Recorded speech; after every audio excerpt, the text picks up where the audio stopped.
Hola amigos, hoy quiero contaros dos historias muy bonitas, son clásicas, sobre todo de una zona de España donde queremos ir ahora, y queremos irnos a Cataluña.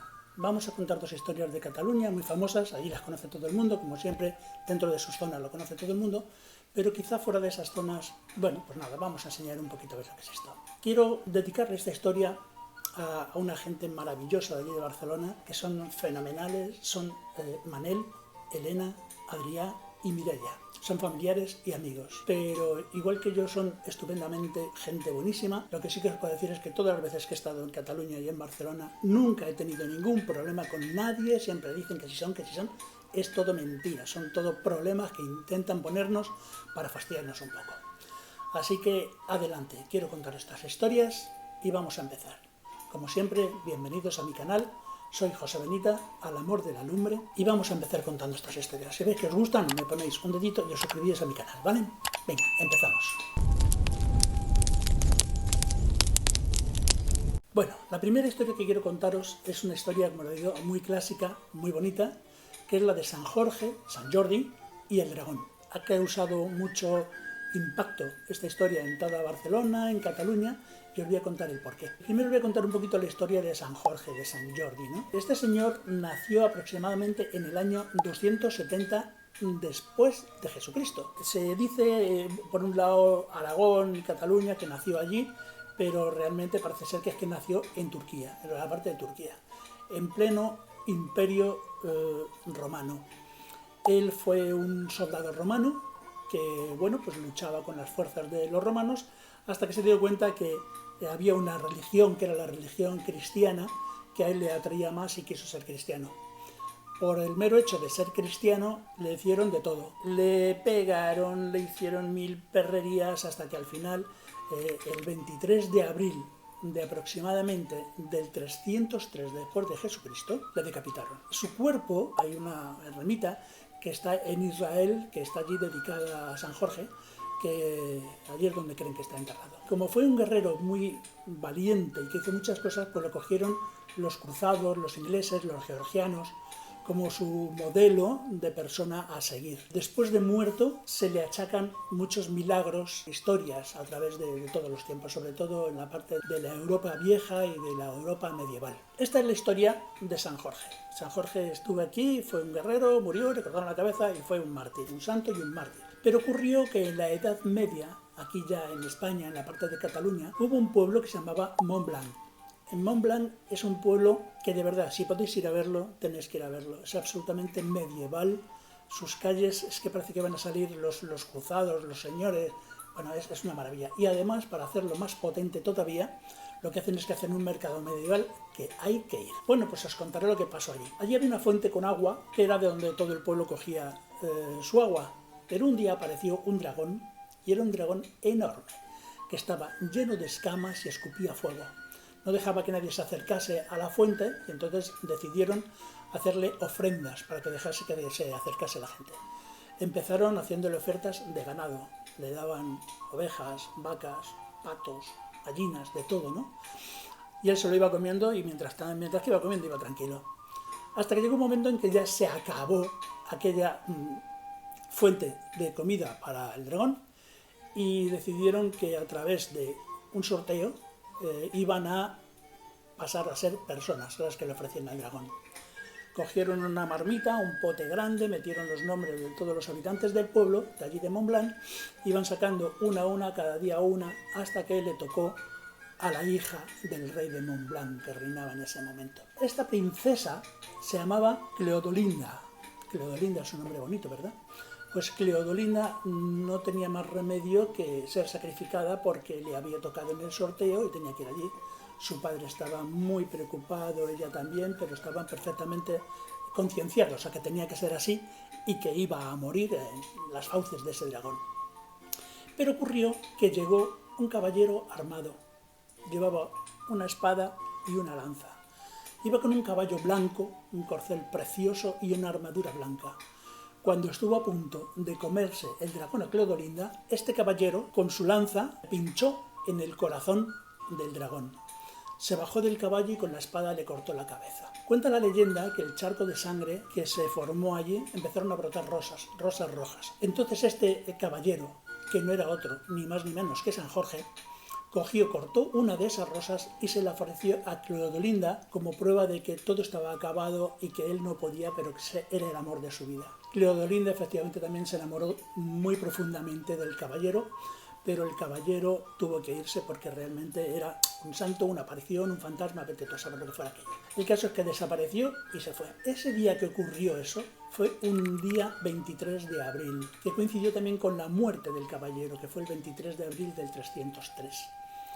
Desde entonces hay una tradición, y es que todos los días 23 de abril en Cataluña se celebra el día como de los enamorados, por decirlo de alguna forma, aparte de la cultura y de las rosas. Se llena toda Cataluña de flores y de libros, y la tradición es que los hombres le regalen a las mujeres una rosa y los hombres le regalen a la mujer un libro. Ese día hay cientos, miles de rosas, cientos, miles de libros que son intercambiados entre las parejas, entre los amantes, entre las familias. De todas formas, si a los hombres también nos regaléis algún libro de vez en cuando, también nos vendría bien, ¿eh? Desde entonces, como os digo, esa tradición hasta hoy sigue viva, y así murió el dragón, allí apareció San Jorge y aparecieron las rosas. De momento esta historia es así. Ahora os voy a contar otra historia también muy típica de allí, de la parte de Cataluña. Espero que os haya gustado esta historia. Vamos a contar la siguiente historia, como os decía, también de Cataluña. Se llama el tambor del Bruc o el timbalet del Bruc. El Bruc es una zona que está cerca de Montserrat. Es una zona preciosa, muy montañosa, con muchos valles. Y esta historia se funda entre Bruc y Sant Pere.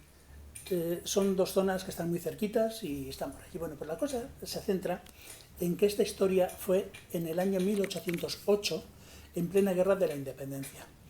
Ya los franceses, cuando vinieron a España, que vinieron dando cultura o dando cera, no lo sé, nos dejaron una cultura muy extensa y muy amplia. Nos enseñaron cosas también, como que las novias cuando se casaban tenían que llevar un ramo de flores que olieran bien, porque cuando se lo arrimaban al colacao, pues aquello cantaba mucho. Que lo coja cada uno por donde quiera.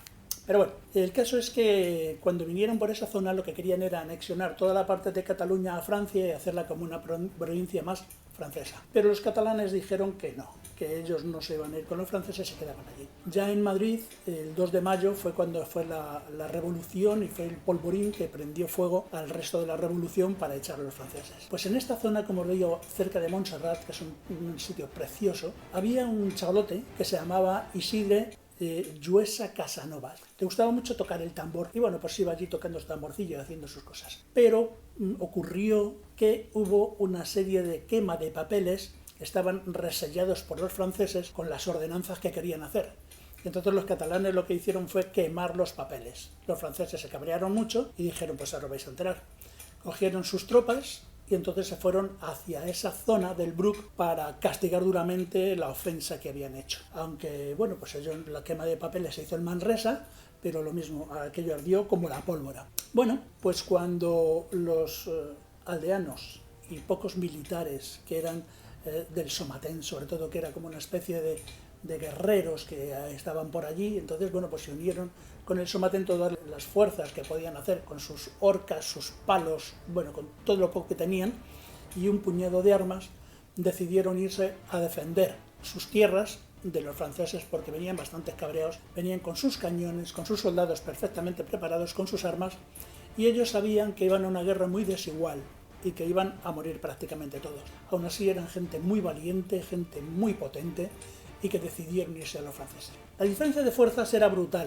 Los franceses aproximadamente iban con 3.800 soldados perfectamente preparados. Y aquí entre los Somatén y los aldeanos no llegaban a 2.000 soldados. Cuando empezó esta revuelta, este chico, como le decía antes, Isidre, quería participar y quería estar atento. Y bueno, pues siempre le decía, tú estate quieto. Y él solamente decía, ¿en qué puedo ayudar? Tú, chaval, déjalo. Y él insistía, ¿en qué puedo ayudar? Que nos dejes en paz, que estamos aquí nosotros armados y tú no tienes más que un tambor, así que retírate. Pero el chaval insistía en que él quería hacer algo. Hasta que ocurrió que el 14 de julio de 1808 los franceses ya estaban muy cerca, iban a empezar la batalla y ya estaban cargando sus cañones. Isidre, que era un chavalín luchador y muy cabezón, cogió su tambor y decidió ir en cabeza del ejército catalán. Y se separó bastante y empezó a tocar su tambor. Muy fuerte, muy fuerte, muy fuerte, cada vez más fuerte. Cuando llegó cerca de Montserrat, en el valle que había, la resonancia que daba el tambor, el eco que producía, rebotaba de montaña en montaña. Entonces, en vez de haber un tambor, parecía que había muchos tambores. Pero Isidre, al darse cuenta de que eso estaba ocurriendo, en vez de tocar siempre la misma melodía, iba cambiando y resonaba cada vez de una forma. La resonancia de un sonido con otro y de unas notas con otras parecía que se iban a caer las paredes de aquellos valles y de toda la parte de Montserrat. Cuando ese sonido llegó a los franceses, parecía que estaban sonando cientos de tambores. Claro, ellos lo que dicen es, si hay cientos de tambores, hay muchos miles de personas, con lo cual esta batalla la tenemos perdida. Y en el momento en que cada vez se acercaba más Isidre con su tambor y el sonido era más fuerte, los franceses decidieron salir por patas. Se dieron media vuelta y se largaron. Cuando el ejército catalán llegó y vio la huida y todo lo que habían dejado, vieron que la batalla había sido ganada, pero había sido ganada por Isidre Joaisa Casanovas, que había sido un héroe con su tambor y había hecho que los franceses huyeran de forma despavorida y que ya no volvieran por allí porque pensaron que allí no podían hacer nada porque el ejército era mucho más potente que ellos y que estaban absolutamente perdidos en esa batalla. Bueno, pues esta era la historia del tambor del Bruc, que ha sido pasada de tiempo siempre a través de las generaciones, todo el mundo la conoce y de vez en cuando por ahí aparece alguna pequeña placa o alguna estatua que le han hecho a Isidre en conmemoración de aquella batalla. Pues no tengo más que contaros por hoy. Para el próximo contaremos más cosas, aunque de Cataluña y de Barcelona tengo muchas cosas contadas. Tengo por aquí leyenda de la vampira de Barcelona, del hombre de la nariz, de la calle del Bisbe, de la historia de Santa Elena, que está ligada al 13 años tenía y le hicieron 13 perrerías, y hay que contarlas, y lo que pasó y lo que hay debajo de la Plaza del Rey. Así que pues nada, ya iremos un día a Barcelona y nos perderemos por sus calles y os contaremos estas historias. De momento nada más. Os recuerdo que soy José Benita, que estáis en el canal Al Amor de la Lumbre, que me gusta mucho que estéis conmigo y os pido que os suscribáis a mi canal porque eso me va a ayudar a poder contaros muchísimas más historias. De momento nada más. Ponedme un dedito, suscribiros y hasta la próxima. Hasta siempre.